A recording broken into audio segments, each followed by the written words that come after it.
பாவிகளை மீட்கத்தான் பிறந்தார். லோகத்தில் இயேசு ஏன் பிறந்தார்? பாவிகளை மீட்கத்தான் பிறந்தார். மகிமையே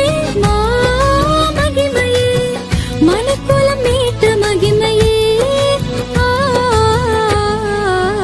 மனு உரு எடுத்த மகிமையே.